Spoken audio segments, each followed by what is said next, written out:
UK triple S C O T R, UK triple S C one time registration किस तरीके से आपने करना है और कौन कौन से डॉक्यूमेंट की इसमें ज़रूरत होती है। तो आज के इस वीडियो में पूरा प्रोसेस मैं आप लोगों को बताने वाला हूँ, स्टेप बाय स्टेप मैं आपको बताऊंगा। तो आपने बने रहना है हमारे इस वीडियो में अंत तक और पूरी प्रोसेस आप लोगों को जानने को मिलेगा। तो चलिए करते हैं आज का वीडियो शुरू। हेलो एंड वेलकम, नमस्कार दोस्तों, मेरा नाम है महेंद्र और आप देख रहे हैं हमारे यूट्यूब चैनल टेक्निकल नेगी।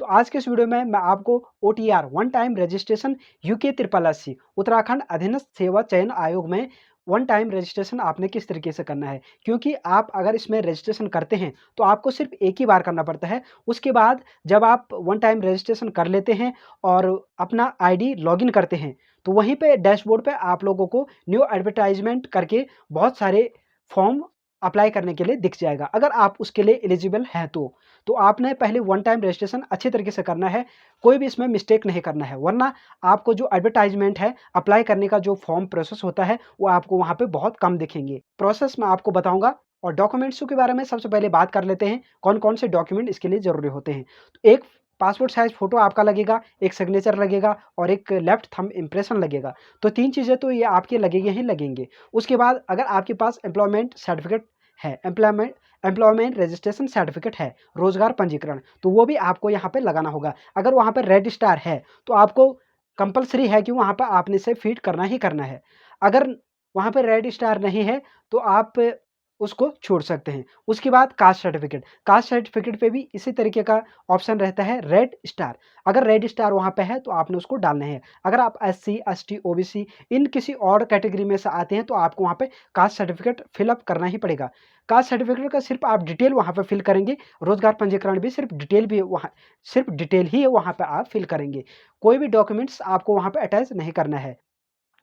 उसके बाद अगर आप जनरल कैटेगरी से हैं तो आपको वहाँ पे कोई भी कास्ट सर्टिफिकेट फिलअप नहीं करना पड़ता है, क्योंकि वहाँ पे रेड स्टार आपको नहीं दिखाई देगा। तो उसके बाद किस तरीके से आपने इसमें रजिस्ट्रेशन करना है, पूरा प्रोसेस मैं आप लोगों को बताऊंगा अपने डेस्कटॉप के स्क्रीन पे। तो चलिए मैं ले चलता हूँ अभी आपको अपने डेस्कटॉप के अप्लाई करेंगे। तो इस तरीके से हम लोग आ चुके हैं अपने डैशबोर्ड के स्क्रीन पे और यहाँ पे आने के बाद हम लोगों को जाना होगा क्रोम ब्राउजर पे और क्रोम ब्राउजर हम ओपन करते हैं। वहाँ पे हम सर्च करेंगे गूगल और गूगल पे हम टाइप करेंगे यूके ट्रिपल एस सी। तो यूके ट्रिपल एस सी जैसे हम सर्च करके एंटर करते हैं तो वहाँ पे आप लोगों को इस तरीके का डैशबोर्ड ओपन हो जाएगा और 2-3 साइडें यहाँ पे दिखेगी आपको। तो सबसे पहले जो ऑफिशियल वेबसाइट है उस पर आप लोगों को यहाँ पे जाना होगा।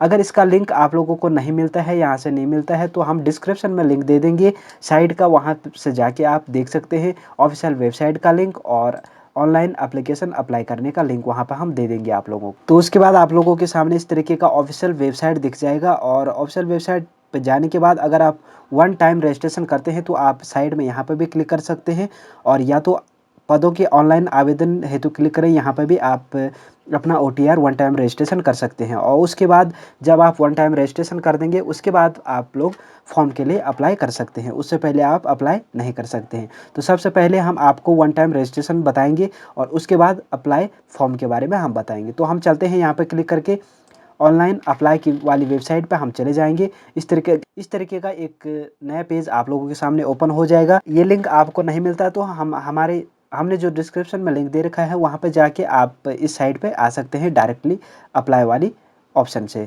तो यहाँ पे आने के बाद हम रजिस्ट्रेशन किस तरीके से करते हैं, अगर आपने पहले से कर रखा है तो आप ईमेल आईडी और पासवर्ड डाल के लॉगिन करेंगे और अपना अप्लाई करेंगे। पहले हम यहाँ पे registration here candidate registration here पे क्लिक करते हैं और उसके बाद हम यहाँ पे डाल देते हैं कैंडिडेट का नाम। तो इस तरीके से आप लोगों ने यहाँ पे कैंडिडेट का नाम फिल कर देना है। उसके बाद मोबाइल नंबर यहाँ पे डाल देना है और ईमेल आईडी यहाँ पे आपने डाल देना है जहाँ पे ईमेल आईडी का सेक्शन है। तो 3 चीज़ें यहाँ पे फिल हो गई है। उसके बाद हम गेट OTP पे करते हैं क्लिक।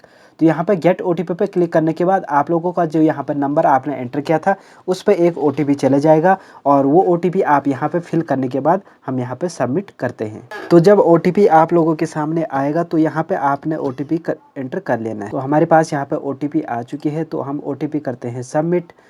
OTP सबमिट करने के बाद आप लोगों के सामने यहाँ पे और भी ऑप्शंस ओपन हो जाते हैं। इस तरीके से यहाँ पे नीचे और भी ऑप्शन आप लोगों का ओपन हो जाएगा।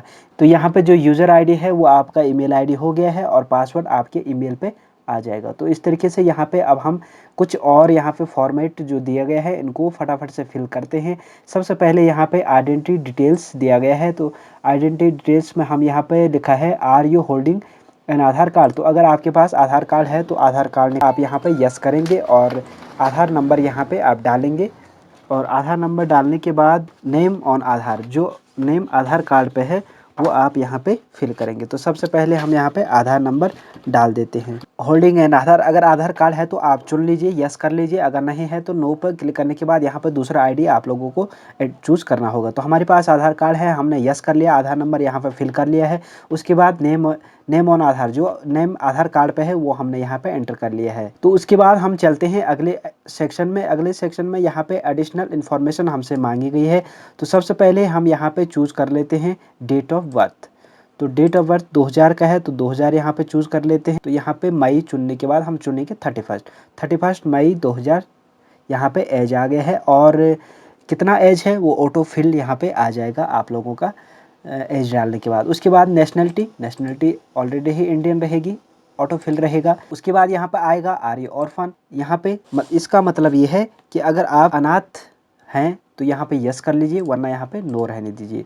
तो उसके बाद यहाँ पे दूसरा डिटेल है फादर नेम। तो फादर नेम यहाँ पे अगर आप मिस्टर करके लिखते हैं या श्री करके लिखते हैं, हम श्री करके लिखते हैं, तो यहाँ पे हम डालेंगे उनका फादर नेम। तो फादर नेम हमने यहाँ पे फिल कर लिया है। और उसके बाद हम यहाँ पे डालेंगे मदर नेम को डालेंगे SMT श्रीमती करके। तो इस तरीके से आपने यहाँ पे मदर नेम फिल कर लेना है। और उसके बाद बर्थ ऑफ स्टेट, कौन सा स्टेट से हैं, कौन से स्टेट से जन्म हुआ है वो यहाँ पे डालना है। बर्थ ऑफ डिस्ट्रिक्ट, तो जो डिस्ट्रिक्ट आपका है वो यहाँ पे आप फिल करेंगे। तहसील कौन सी है आपकी वो आप फिल करेंगे। उसके बाद बर्थ विलेज या सिटी, तो यहाँ पे आप विलेज का नेम डालेंगे। तो यहाँ पे हम डाल देते हैं विलेज का नेम। तो यहाँ पे हमने विलेज नेम डाल दिया है। विलेज नेम डालने के बाद हम यहाँ पे डालते हैं, तो यहाँ पे हमने डाल दिया है मोबाइल नंबर। और मोबाइल नंबर डालने के बाद अल्टरनेट मोबाइल नंबर, अगर आपके पास दूसरा कोई मोबाइल नंबर है तो वो आप यहाँ पे डालेंगे। उसके बाद यहाँ पे है permanent identification mark on body, अगर आपके बॉडी पे कहीं भी कोई मार्क है तो वो आप यहाँ पे डालेंगे। अगर तिल है, कट का निशान है तो कुछ भी आप वो चीज़ यहाँ पे फिल करेंगे। अगर नहीं है नो मार्क आप यहाँ पे डाल देंगे। तो इस तरीके से हमने यहाँ पे नो मार्क डाल दिया है। उसके बाद यहाँ पे है रेजिडेंशियल एरिया। तो डोमिसाइल रेजिडेंशियल एरिया जो आपका स्थायी निवास होता है, डोमिसाइल सर्टिफिकेट, उसकी डिटेल यहाँ पे आपने डालनी है। हिल, अगर आपके पास हिल है तो आप हिल यहाँ पे डाल सकते हैं, अगर प्लेन है तो प्लेन आप डाल सकते हैं। उसके बाद यहाँ पे जेंडर, तो जेंडर आपका क्या है, तो यहाँ पे हम फीमेल डाल देते हैं। उसके बाद मैरिड है या अनमैरिड है तो यहाँ पे हम डाल देते हैं अनमैरिड। और उसके बाद यहाँ पे डोमिसाइल एंड डिसेबिलिटी डिटेल, तो यहाँ पे सबसे पहले है वेदर डोमिसाइल ऑफ उत्तराखंड, क्या आप उत्तराखंड की जो डोमिसाइल है आपके पास वो है, तो यहाँ पे अगर है तो यस कर दीजिए, अगर नहीं है तो नो कर दीजिए। अगर है आपके पास तो यहाँ पे आपको डोमिसाइल मांगा जाएगा स्थायी निवास प्रमाण पत्र सर्टिफिकेट नंबर। तो अस्थायी निवास प्रमाण पत्र सर्टिफिकेट नंबर हम यहाँ पे फिल करते हैं। तो जो पुराने पहले डोमिसाइल बनाए होते थे तो उन पे इस तरीके का एप्लीकेशन नंबर रहता था जो ऑफलाइन बनता था। तो यहाँ पे 206 और उसके बाद एक स्लैश हम लगाएंगे और सन यहाँ पे डाल देंगे। जो प्रमाण पत्र संख्या है वहाँ पे ऐसा ही नंबर होता था। उसके बाद कौन सी डिस्ट्रिक्ट है तो चमोली हम डाल देते हैं। डोमिसाइल अस्थायी निवास प्रमाण पत्र इशू डेट, तो यहाँ पे इशू डेट हम डालेंगे किस डेट को ये इशू हुआ था, तो 12/6/2017। तो हम यहाँ पे पहले तो ईयर चुन लेते हैं 2017, मंथ चुन लेते हैं और उसके बाद डेट, तो 12/6/2017 को ये इशू हुआ था। अब चलते हैं हम अगले सेक्शन में। यहाँ पे है कैटेगरी, तो कैटेगरी हम डाल देते हैं यहाँ पे। तो कैटेगरी SC है तो यहाँ पे कैटेगरी हम SC डाल देते हैं। अगर जनरल है तो आप सबसे ऊपर वाले करेंगे ST OBC EWS, तो यहाँ पे आप इस तरीके से लिखेंगे। उसके बाद हमारे पास यहाँ पे आएगा सर्टिफिकेट का नंबर, तो उस सर्टिफिकेट का हमें यहाँ पे नंबर डालना होगा। जिस तरीके से हमने स्थायी निवास डोमिसाइल का डाला था उसी प्रकार से इसका भी हम यहाँ पे डालेंगे 183/2015। और उसके बाद कौन सा डिस्ट्रिक्ट से ये इशू हुआ है, चमोली से। कौन सी अथॉरिटी से ये इशू हुआ है, तो यहाँ पे हम डालेंगे राजस्व उपनिरीक्षक पटवारी लेखपाल की ये हुआ है, तो यहाँ पे हम डालेंगे तहसीलदार। तो ये हमारे जो सर्टिफिकेट है ये तहसीलदार ने अप्रूव किया है, तो यहाँ पे हम डालेंगे तहसीलदार। और उसके बाद यहाँ पे सर्टिफिकेट इशूइंग डेट, तो कौन से डेट को ये इशू हुआ था, तो 2015 में इशू हुआ था, तो यहाँ पे हम सबसे पहले डाल देते हैं ईयर हम चूज़ कर लेंगे 2015, 20 अगस्त 2015। तो इस तरीके से यहाँ पर हम ये एंटर कर लेंगे। कैटेगरी डिटेल एंटर करने के बाद हम चलते हैं सब कैटेगरी डिटेल पे। तो यहाँ पे दिखा रहा है कि are you defend able person, अगर आप कोई दिव्यांग हैं तो यहाँ पे यस उस तरीके का ऑप्शन आप चूज़ कर सकते हैं यहाँ से, अगर नहीं है तो नो आप चूज़ कर लीजिए। अगर एक्स सर्विसमैन पर्सन है कोई तो आप यस कर दीजिए, वरना यहाँ पे भी नो कर लीजिए। Your name register any district soldier, तो किसी भी प्रकार का अगर यहाँ पे ये आप सर्विस में हैं तो यहाँ पे यस, वरना यहाँ पे भी आप नो कर दीजिए। Are you depended of freedom fighter, अगर फ्रीडम फाइटर है तो यहाँ पे आप यस कर लीजिए, वरना आप नो कर दीजिए। फ्रीडम फाइटर मैं आपको हिंदी में बता देता हूँ, इसको बोलते हैं स्वतंत्रता सेनानी। इन्हें डिटेल फिल करने के बाद अब हम देखते हैं, एक बार पूरी तरह से डिटेल को एक बार चेक कर लेते हैं, और चेक करने के बाद फिर हम यहाँ से आगे बढ़ेंगे। इस तरीके से हमने पूरा चेक कर लिया है और हम अब करेंगे सेव एंड नेक्स्ट। तो सेव एंड नेक्स्ट करने के बाद आप पहुंच जाएंगे दूसरा स्टेप पे। तो दूसरा स्टेप पे अब है एड्रेस डिटेल डालने को। तो एड्रेस डिटेल सबसे पहले तो यहाँ पे हाउस नंबर हम डालते हैं, और जो भी हाउस नंबर है वो आप यहाँ पे एंटर कर लीजिए।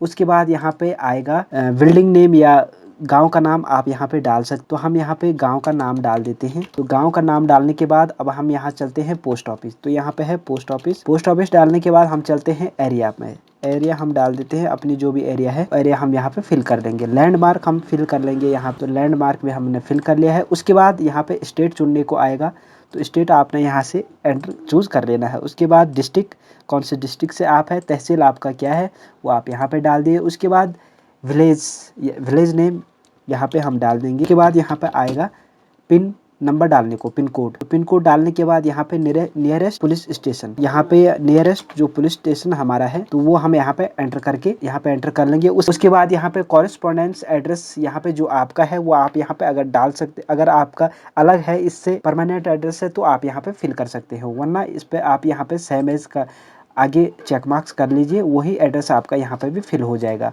एड्रेस फिल करने के बाद हम करते हैं save and next. Save and next करने के बाद हम पहुँच जाएंगे स्टेप 3 पे। स्टेप 3 पे यहाँ पे है अदर डिटेल। तो सबसे पहले यहाँ पे पूछा गया है your name is registered in any district employment office located in UK state, अगर किसी भी एम्प्लॉयमेंट ऑफिस में अगर आपका नाम दर्ज है तो आप यहाँ पे करेंगे यस, वरना आप यहाँ पे करेंगे नो। हम यहाँ पे फिल करना होगा तो हम बाद में फिल कर लेंगे, अभी हम यहाँ पे नो रखते हैं। तो यहाँ पे दिखा रहा है कि अगर आपका 2 साल का एक्सपीरियंस है आर्मी में तो यहाँ पे आप यस करेंगे, वरना आप यहाँ पे नो कर लेंगे।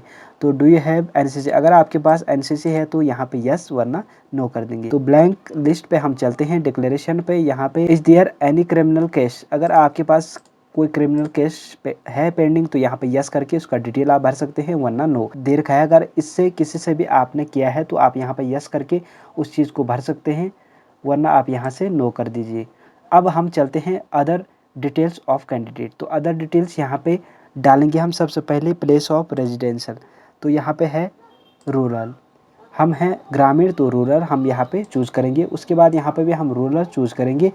Type of institute of class 10th qualification examination, तो जो 10th में क्वालिफिकेशन किया था गवर्नमेंट किया था या प्राइवेट, तो यहाँ पे हम चूज़ करेंगे। फादर्स क्वालिफिकेशन, जो पिताजी का क्वालिफिकेशन है वो कितना है तो यहाँ पे चूज़ करेंगे। उसके बाद फादर ऑक्यूपेशन यहाँ पे क्या करते हैं तो यहाँ पे हम चूज़ कर लेंगे एग्रीकल्चर। तो एग्रीकल्चर चूज़ करने के बाद यहाँ पे मदर क्वालिफिकेशन पूछा गया है। मदर क्वालिफिकेशन के बाद यहाँ पे मदर ऑक्यूपेशन, तो क्या करते हैं वो हाउस वाइफ। उसके बाद यहाँ पे मोड ऑफ प्रिपरेशन, तो यहाँ पे मोड ऑफ प्रिपरेशन अगर आपने सेल्फ स्टडी किया है या कोचिंग किया है तो हम यहाँ पे सेल्फ स्टडी चूज़ कर लेते हैं। उसके बाद फैमिली एनुअल इनकम, तो फैमिली का जो एनुअल इनकम है वो आप यहाँ पे चूज़ करेंगे। और उसके बाद ये सारे डिटेल फिल करने के बाद आप लोग यहाँ पे एक बार दोबारा से चेक करेंगे और उसके बाद सेव एंड नेक्स्ट पे क्लिक कर देंगे। तो जैसे हम सेव एंड नेक्स्ट पे क्लिक करेंगे अब हम पहुँच जाएंगे स्टेप 4 में। स्टेप 4 में हमारे पास है क्वालिफिकेशन डिटेल। तो यहाँ पे सबसे पहले यहाँ पे आपको दिख रहा होगा क्वालिफिकेशन लिस्ट, यहाँ पे अभी कुछ शो नहीं कर रहा है, नो रिजल्ट फाउंड यहाँ पे शो हो रहा है।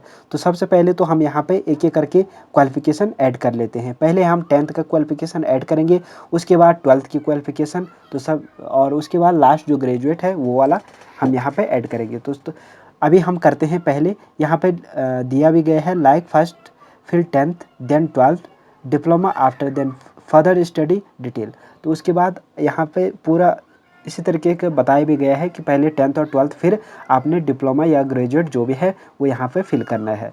तो चलिए हम करते हैं यहाँ पे फटाफट से फिल। तो आप देख सकते हैं कि इस तरीके से हमने यहाँ पे 10th की डिटेल फिल कर ली है। अभी हम यहाँ पे हमने ऐड नहीं किया है, तो पहले हम आपको बता देते हैं। यहाँ पे हम करेंगे हाई स्कूल सबसे पहले फिल। उसके बाद हम यहाँ पे ईयर चूज कर लेंगे, कौन से ईयर में इन्होंने 10th किया था। उसके बाद नेम ऑफ कोर्स मैट्रिक आ गया। उसके बाद सब्जेक्ट यहाँ पे भी हाई स्कूल मैट्रिक।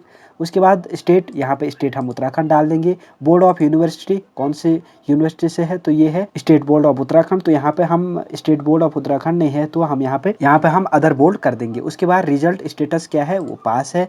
उसके बाद कोर्स ड्यूरेशन 1 ईयर का मिनिमम हम रहने देते हैं। तो रिमार्क हम अभी छोड़ देते हैं ब्लैंक। उसके बाद यहाँ पे रिजल्ट टाइप हमारे पास 3 टाइप्स है, ग्रेड, CGPA और मार्क्स। तो हम मार्क्स एंटर करते हैं क्योंकि हमारा मार्क्स में होता है। आउट ऑफ 500 में से हमारा मार्क्स ऑब्टेन 286 यहाँ पे है। तो ऑटो फिल यहाँ पे परसेंटेज आप लोगों के सामने आ जाएगा। उसके बाद डिवीज़न आप यहाँ पर डालेंगे और ऐड पे क्लिक करेंगे। तो इस तरीके से हमने यहाँ पे डिटेल भर ली है। 10th की डिटेल हमारे यहाँ पे अब शो होने लग गई है। अगर इसमें कुछ आपने करेक्शन करना है तो यहाँ पे पेंसिल वाली आइकन पर आप यहाँ पे क्लिक करके उसे अपडेट कर सकते हैं। अगर आपका ये पूरा गलत है तो आप यहाँ से डिलीट भी कर सकते हैं। उससे पहले मैं यहाँ पे अब 12th का यहाँ पे फिलअप कर देता हूँ। तो यहाँ पे इंटरमीडिएट, तो इस तरीके से हमने यहाँ पे 12th की पूरी डिटेल फिल कर ली है। क्या क्या हमने फिल किया वो हम आप लोगों को इस तरीके से बताते हैं कि सबसे पहले क्वालिफिकेशन टाइप में आप इंटरमीडिएट 10+2 यहाँ पे चूज़ करेंगे। उसके बाद ईयर आप यहाँ पे डालेंगे। नेम ऑफ कोर्स, अगर साइंस साइड से है तो साइंस साइड, आर्ट से है आर्ट, एग्रीकल्चर, जिससे भी आपका कोर्स है वो आप यहाँ पे डालेंगे। उसके बाद सब्जेक्ट बायोलॉजी हो गया, सब्जेक्ट 2 में chemistry, subject 3 English, subject 4 Hindi, subject 5 physics. तो इस तरीके से 5 सब्जेक्ट आपको यहाँ पे चुनने होंगे। उसके बाद स्टेट आप चुन लेंगे उत्तराखंड, और बोर्ड यूनिवर्सिटी आप यहाँ पे अदर बोर्ड्स हमारा है, स्टेट बोर्ड हमारा है, तो यहाँ पे हम स्टेट बोर्ड चुन लेंगे। उसके बाद रिजल्ट स्टेटस यहाँ पे पास, और कोर्स ड्यूरेशन 1 ईयर, और रिमार्क हम छोड़ देंगे। यहाँ पे रिमार्क में कुछ भरना नहीं है। उसके बाद रिजल्ट टाइप मार्क्स हम लेते हैं। आउट ऑफ 500 में से 274 मार्क्स यहाँ पे आए हुए हैं। परसेंटेज ऑटोफिल यहाँ पे अपने आप ही हो जाएगा। उसके बाद डिवीज़न, यहाँ पे सेकंड डिवीज़न हमने यहाँ पे डाल दिया है। और डिवीज़न डालने के बाद अब हम यहाँ पे करते हैं ऐड पे क्लिक। तो जैसे हम ऐड पे क्लिक करेंगे तो 12th का जो क्वालिफ़िकेशन है वो भी यहाँ पे ऐड हो जाएगा इस तरीके से। अब 2 क्वालिफ़िकेशन हमारे यहाँ पे ऐड हो चुके हैं। अब हम चुनते हैं यहाँ से जो हाईएस्ट क्वालिफ़िकेशन है उसको हम, तो हमने इस तरीके से यहाँ पे ग्रेजुएट का जो पूरा डिटेल है वो फिल कर लिया है। इस तरीके से यहाँ पे क्वालिफ़िकेशन टाइप में हम डाल देते हैं ग्रेजुएट। अगर आप किसी और चीज़ से यहाँ पे है तो आप उसको यहाँ पे चूज़ कर सकते हैं। उसके बाद ईयर आप यहाँ पे डाल देंगे, कौन सी ईयर में पास हुआ है, और नेम ऑफ कोर्स, कौन कौन से कोर्सेज हैं तो यहाँ पे आप डाल देंगे। BSc है तो बैचलर ऑफ साइंस आप यहाँ पे क्लिक चूज़ कर लेंगे। उसके बाद सब्जेक्ट डालेंगे आप यहाँ जियोलॉजी, और जियोलॉजी के बाद बॉटनी, उसके बाद केमिस्ट्री तीसरा सब्जेक्ट है। और 3 सब्जेक्ट चूज़ करने के बाद यहाँ पे स्टेट हम चूज़ करेंगे, स्टेट उत्तराखंड चूज़ हो जाएगा। उसके बाद बोर्ड ऑफ यूनिवर्सिटी आप चूज़ करेंगे, जिस विश्वविद्यालय से इन्होंने ये डिग्री हासिल किया है वहाँ का हम यहाँ पे नेम चूज़ कर लेंगे। तो हमने यहाँ पे चूज़ कर लिया है हेमंती नंदन बहुगुणा गढ़वाल यूनिवर्सिटी श्रीनगर। तो यहाँ पे उसके बाद रिजल्ट पास ऑलरेडी यहाँ पर आएगा, और आप यहाँ पे चूज़ कर लेंगे, नहीं तो कोर्स ड्यूरेशन 3 साल का ये है। उसके बाद रिमार्क में आप छोड़ देंगे, खाली छोड़ देंगे इसको, और रिजल्ट टाइप आप यहाँ पे कर देंगे जो जिस टाइप में आपको रिजल्ट मिलता है। अगर ग्रेड में मिलता है तो ग्रेड आप चूज़ करेंगे, मार्क्स में मिलता है तो मार्क्स यहाँ पे एंटर कर लेंगे। उसके बाद यहाँ पे आउट ऑफ, तो टोटल मार्क्स यहाँ पे 1320 में से 778 यहाँ पे ऑब्टेन मार्क्स यहाँ पे हमने डाल दिया। उसके बाद परसेंटेज ऑटोफिल यहाँ पे आ जाएगा, और डिवीज़न क्या है वहाँ यहाँ पे हमने सेकंड डिवीज़न लिख लिया है। नेम ऑफ द काउंसलिंग, तो अगर आप किसी भी काउंसलिंग में रजिस्ट्रेशन है कुछ है आपका तो यहाँ पे आप वो चीज़ एंटर कर सकते हैं, चूज़ कर सकते हैं, और उसका डेट ऑफ रिन्यूअल डेट और रजिस्ट्रेशन नंबर आप यहाँ पे डाल सकते हैं। अगर नहीं है तो आप इसको ब्लैंक छोड़ के यहाँ पे ऐड हम करेंगे। तो ऐड जो ग्रेजुएशन का क्वालिफिकेशन हमारा है तो वो हमारे यहाँ तरीके से आपका जो हाईएस्ट क्वालिफिकेशन है एंटर किया था, तो इस तरीके से आप लोगों का यहाँ पे एंटर हो जाएगा। अगर आपका इसमें कुछ दिक्कत है तो आप यहाँ से उसको अपडेट कर सकते हैं या डिलीट कर सकते हैं, दोबारा से उसको ऐड कर सकते हैं। अब चलते हैं हम यहाँ पे नेक्स्ट पे क्लिक करके, नेक्स्ट पे क्लिक करने के बाद हम यहाँ पे स्टेप 5 में पहुँच जाएंगे। तो इस तरीके से आप पहुँच जाएंगे स्टेप 5 में। स्टेप 5 में हमें यहाँ पे देखिएगा वर्क एक्सपीरियंस डिटेल, तो यहाँ पे आर यू एम्प्लॉयड, क्या आप एम्प्लॉय हैं? तो यहाँ पे हम करेंगे नो। तो नो करने के बाद यहाँ पे हम कर देते हैं सेव। यहाँ पे अब ये सेव हो गया। सेव होने के बाद हम पहुँच गए हैं स्टेप 6 में। तो स्टेप 6 में जाने के बाद यहाँ पे है सर्टिफिकेट डॉक्यूमेंट्स अपलोड। तो यहाँ पे एक डॉक्यूमेंट्स हमारा लगेगा फ़ोटो, दूसरा लगेगा सिग्नेचर और तीसरा लगेगा थंब इम्प्रेशन, जो हमने पहले से ही फ़ोटो जिनकी बना के अपने डेस्कटॉप पर रखा हुआ है। अब हम उनको यहाँ पे अपलोड करेंगे। अगर आपको अपलोड के लिए जो साइज़ चाहिए वो पता नहीं है, तो यहाँ पे आप देख सकते हैं कि फ़ोटो का जो साइज़ है वो 30 KB से 100 KB के बीच होना चाहिए, और सिग्नेचर का जो साइज़ है वो 20 KB से 50 KB का बीच होना चाहिए, और थंब इम्प्रेशन 20 से 50 का बीच होना चाहिए, और ये होना चाहिए JPG फॉर्मेट में। अगर आपको ये चीज़ें बनाना नहीं आते हैं तो आप हमें कमेंट कर दीजिएगा, हम इस पे भी एक सेपरेट वीडियो ले आएंगे। तो आपने मोबाइल से सीधे फ़ोटो खींच के और डेस्कटॉप पे उसको क्रॉप करके इस साइज़ में बना देना है। तो हमने यहाँ पे बना रखे हैं, तो फ़ोटो हम यहाँ से चूज़ करते हैं, और यहाँ पे फाइल चूज़ करने के लिए आएगा। तो यहाँ पे हम चलते हैं डेस्कटॉप पे, हमने फ़ोटो रखा था तो उसको हम करते हैं ओपन, और ओपन करने के बाद यहाँ पे फ़ोटो अटैच हो जाएगा। उसके बाद हम सिग्नेचर पर क्लिक करके यहाँ से सिग्नेचर भी अटैच कर लेते हैं ओपन करके, और सिग्नेचर यहाँ पे इस तरीके से आपका भी अपलोड हो जाएगा। उसके बाद थंब इम्प्रेशन, हमने लेफ़्ट थंब इम्प्रेशन आपको लेना है, वो हमने यहाँ पे ले रखा था, तो इस तरीके से आपको अटैच करना है। इस तरीके से हमने यहाँ पे तीनों डॉक्यूमेंट्स अटैच कर लिए हैं। अब हमारे पास यहाँ पे सेव एंड नेक्स्ट, यहाँ पे हमें क्लिक करना होगा। यहाँ पे क्लिक करने के लिए नहीं आ रहा है, तो हमें क्या करना होगा कि यहाँ पे सेल्फ डिक्लेरेशन का यहाँ पे चेक मार्क्स है, इस पर हम क्लिक करते हैं एक बार, फिर दोबारा से इस पर हम I have read and agree. तो यहाँ पे दोबारा से 2 बार क्लिक करने पे यहाँ पे सेव एंड नेक्स्ट का ऑप्शन अब आ रहा है। तो इस तरीके से आपने यहाँ पे सेव एंड नेक्स्ट पे क्लिक करके आप लोगों के सामने स्टेप 7 यहाँ पे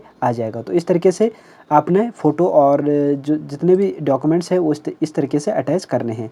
तो अटैच करने के बाद हम पहुँच गए हैं अभी स्टेप 7 पे। तो ये हो चुका है हमारा OTR का जो प्रोसेस है वो पूरा हो चुका है यहाँ तक, और जो डॉक्यूमेंट्स हमारे हैं फ़ोटो, साइन और थंब इम्प्रेशन, वो हमने डालने के बाद हमारा जो OTR होता है वन टाइम रजिस्ट्रेशन, वो पूरा हो चुका है यहाँ पे। अब तो हम ये था यहाँ से दोस्तों यूके 8080 में OTR करने का एक सिंपल सा प्रोसेस। थोड़ा प्रोसेस बड़ा लगा होगा आपको, पर आपने ध्यानपूर्वक देखना है और स्टेप बाय स्टेप हमें फॉलो करते जाना है, तो आपका वन टाइम रजिस्ट्रेशन सक्सेसफुली हो जाएगा। तो इसी तरीके से आपने पूरा प्रोसेस कर लेना है। उम्मीद है आप लोगों को हमारा ये वीडियो पसंद आया होगा।